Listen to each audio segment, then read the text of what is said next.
السلام علیکم ورحمۃ اللہ وبرکاتہ۔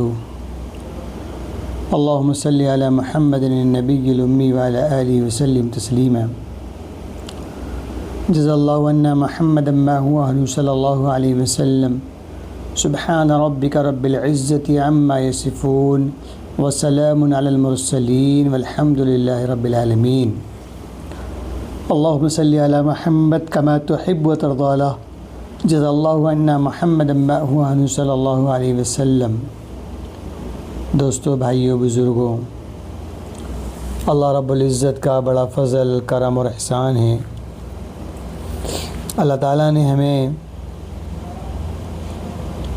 حضور اکرم صلی اللہ علیہ وسلم کے پاکیزہ طریقے، آپ صلی اللہ علیہ وسلم کے بتائے ہوئے طریقے ہم تک پہنچائے اور ہمیں کرنے کی، سمجھنے کی توفیق عطا فرمائی۔ کچھ نہ کچھ انداز میں ہم سب عمل کرتے ہیں، لیکن کیا ہی اچھا ہوتا کہ ہم سب مکمل طور سے حضور اکرم صلی اللہ علیہ وسلم کی اتباع کرتے۔ قرآن کریم نے فرمایا، وقال تعالی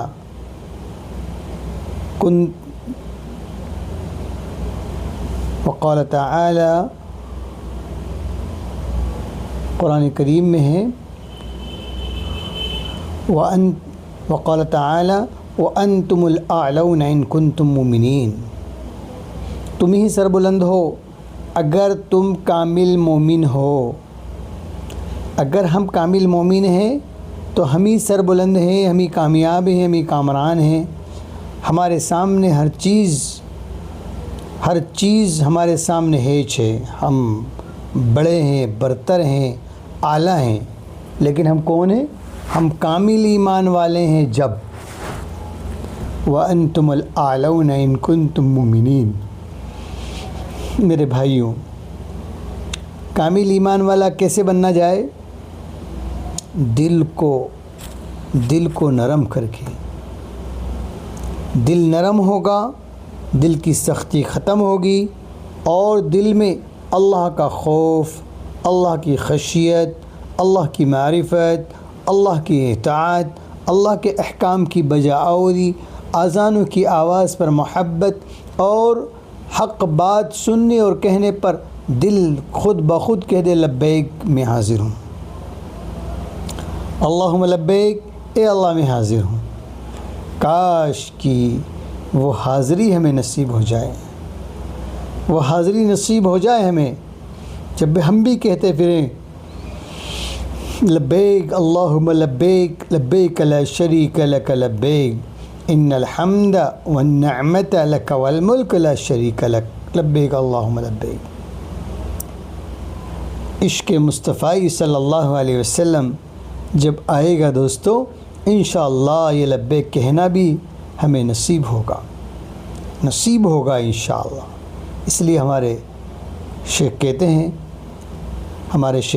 کہتے ہیں کہ جب بھی دعاؤں میں ہاتھ اٹھیں تو یوں کر اٹھیں، اللہ موت سے پہلے حرمین شریفین کی حاضری کی توفیق عطا فرما دے، اور اس قابل بنا دے کہ میں حرمین شریفین باادب حاضری دے سکوں، حاضری ہو جائے، اور اس قابل نہ بنے، وہاں کے ادب کا لحاظ نہ ہو، وہاں کی حاضری سے ہم مستفیض نہ ہوں۔ ہاں، اس لیے دعا یہ کرنا کہ ہمیں ایسا بنا دیجئے کہ ہم وہاں کی حاضری کے لائق ہو جائیں، وہاں کی حاضری ہمارے لیے باادب نصیب ہو جائے۔ شہنشاہ بطحا کا دربار ہے، سید الکونین والمرسلین کا دربار ہے، پوری کائنات کے، دونوں جہاں کے سردار رحمت للعالمین کا دربار ہے۔ ان کے روضے پر حاضری کیسے ہو؟ اتباع سنت کو روند کر، اللہ کے احکام کی بجاوری کی خلاف ورزی کر کے، پڑوسیوں کو ستا کر، چھوٹوں کو دبا کر، بڑوں کی عزت نہ کر کے، علماء دین کی قدر نہ کر کے وہاں کی حاضری ہو جائے؟ ارے صاحب میں تو حرمین شریفین ہو کے آیا ہوں، میں نے تو حج کیا ہے، اور پھر امام صاحب کو ٹوک رہے آپ نے جھاڑو الگ کیوں نہیں کی، آپ نے صف درست کیوں نہ کی، یہ دیکھیے دری الٹی پڑی ہے، آپ نے اس کو سیدھا کیوں نہیں کیا؟ کیوں کہہ رہا ہوں میں؟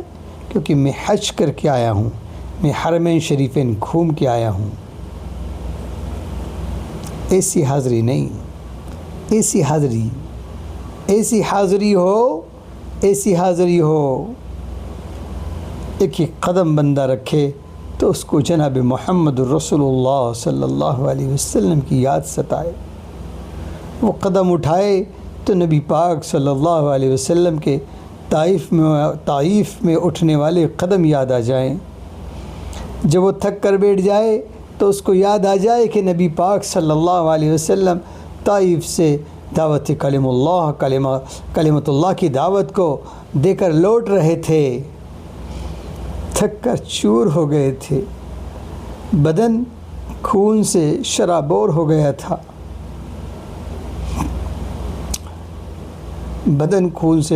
شرابور ہو گیا تھا۔ جب تھک کر بیٹھ جائیں ہم تو ہمیں وہاں یاد آئے حضور اکرم صلی اللہ علیہ وسلم کی ایک ایک چیز ہمیں یاد آئے، ایسی حاضری ہمیں ہو جائے، نہ تو ہمیں کسی کو دکھانا، نہ بتلانا، نہ کسی کی واہوائی لوٹنا کہ ہم حرمین شریفین ہو کے آئیں، کیا لوٹنا، کیا واہوائی کرنا، کیا دعوتیں کھانا، کیا ہے؟ کچھ نہیں۔ ہاں دیکھیے، جب نئی نویلی دلہن کو تیار کیا جاتا ہے اور اس کو اپنے شوہر کے گھر روانہ کر دیا جاتا ہے تو وہ روتی رہتی ہے۔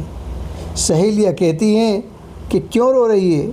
تو اتنی سندر لگ رہی ہے، اتنی خوبصورت لگ رہی ہے، آج تیرے اوپر تو زمین و آسمان رش کر رہے ہیں، تیری خوبصورتی میں چار چاند لگ رہے ہیں، تو کیوں روتی ہے دلہن، کیوں روتی ہے؟ تو وہ کہتی ہے آپ نے کہہ دیا، میری سہیلیوں تم نے کہہ دیا، میرے رشتہ داروں نے کہہ دیا، عزیز و اقربا بھی خوش ہو رہے ہیں، والدہ بھی خوش ہو رہی ہیں، گھر کی تمام خواتین خوش ہیں، اور تم میری دوست ہو، تم بھی خوش ہو، سب مجھ سے راضی ہیں، سب خوشی مجھے یہاں پر لے آئے ہیں۔ جب میں اپنے پیا کے پاس جاؤں اور جب میں اس کے سامنے میرا گھونگھٹ اٹھایا جائے اور وہ مجھے انکار کر دے کہ میں تجھے پسند نہیں کرتا ہوں، تو میں کس کام کی خوبصورتی میرے لیے کس کام کی چار چاند والی خوبصورتی ہے؟ اس خاتون کو کیسا لگے گا؟ وہ یہ کہہ کے رو رہی تھی، میرے دوستو یہ دنیا کی زندگی، یہاں سے حاضری کے لیے جانا، حرمین شریفین پہنچنا، لوگ کہتے ہیں واہ واہ مبارک ہو جناب، ہمارے یہاں دعوت ہے آپ کی، ہمارے یہاں دعوت ہے آپ کی، ہمارے یہاں دعوت ہے آپ کی۔ لیکن میرے بھائیوں، کیسی دعوت، کیسی خوشی اور کیسی فرحت و شادمانی اگر حضور اکرم صلی اللہ علیہ وسلم کے دیار حاضری ہوئی اور آپ نے یوں کہہ دیا جا، تو میری سنتوں کو چھوڑتا تھا، تو پڑوسیوں کو ستاتا تھا، تو علماء دین کی قدر نہیں کرتا تھا، تو نے تو لوگوں کے سامنے ظلم ڈھا رکھا تھا، گھر میں تیری دادا گیری چلتی تھی، جا، میں تیرا سلام قبول نہیں کرتا۔ دوستو، کون سا حج، کون سا عمرہ، کون سی حاضری ہمارے کام آئے گی؟ اس لیے حضور اکرم صلی اللہ علیہ وسلم کے دیار حاضری ہو جائے، با ادب حاضری ہو جائے۔ اللہ سے دعا ہے اللہ ہم سب کی با ادب حاضری نصیب فرمائے، حضور اکرم صلی اللہ علیہ وسلم خوشی ہمیں دیکھ کر خوش ہو جائیں۔ آئیے ہم اس کے لیے درود شریف پڑھتے ہیں، درود شریف پڑھ کے اپنے دل کو مزین کرتے ہیں، اپنے آپ کو درود شریف کے حوالے کر کے حضور اکرم صلی اللہ علیہ وسلم کو درود شریف کے نذرانے اور تحفے پیش کرتے ہیں۔ دنیا سے بھی کہتے ہیں، عوام سے بھی کہتے ہیں، خواص سے بھی کہتے ہیں، دوست یاروں سے بھی کہتے ہیں، ملنے جلنے والے، گھر والی خاتون، باہر والی خاتون، جتنے بھی خواتین ہیں، دوست احباب ہیں، ملنے جلنے والے ہیں، عزیز و اقربا ہیں، سبھی سے کہتے ہیں دوستو درود شریف پڑھیے، درود شریف پڑھیے، درود شریف پڑھ کر وہاں کی بادب حاضری کی توفیق مانگیے۔ اللہ مجھے بھی، پوری امت کو، ہم سب کو موت سے پہلے پہلے بادب حاضری نصیب فرمائے۔ کبھی کبھی دل ابھر آتا ہے تنہائی میں بیٹھ کر، درود شریف پڑھنے کے بعد 2-4 منٹ جب بیٹھتے ہیں گردن جھکا کر، تو دل کبھی کہہ اٹھتا ہے کہ ولی صاحب، ایسا لگتا ہے کہ آپ کو حرمین شریف نہیں بلایا جائے گا۔ اتنی زندگی گزر گئی، داڑھی سفید ہونے لگی، اب تک جانا تھا تو چلے جاتے، لیکن پھر صلی اللہ علی النبی الامی پڑھ کر دل کو مطمئن کرتا ہوں، نہیں تو درود شریف پڑھ رہا ہے، انشاءاللہ جب تیرا دل بادب حاضری کے قابل ہو جائے گا اللہ ضرور بلائیں گے۔ اللہ کی ذات سے امید ہے اللہ مجھے بھی، آپ کو بھی، پوری امت کو درود شریف کی برکت سے حرمین شریف کی حاضری نصیب فرمائے، بادب حاضری نصیب فرمائے۔ آئیے ہم سب درود شریف کے پیغام کو عام کرتے ہیں، درود شریف کے پیغام کو موت تک دوسروں تک پہنچانے کی، خود بھی کثرت کے ساتھ پڑھنے کی اور پوری دنیا کو پڑھوانے کا عزم کرتے ہیں۔ ہمارے اس خوبصورت پیغام کو لوگوں تک پہنچائیے۔ السلام علیکم ورحمۃ اللہ وبرکاتہ۔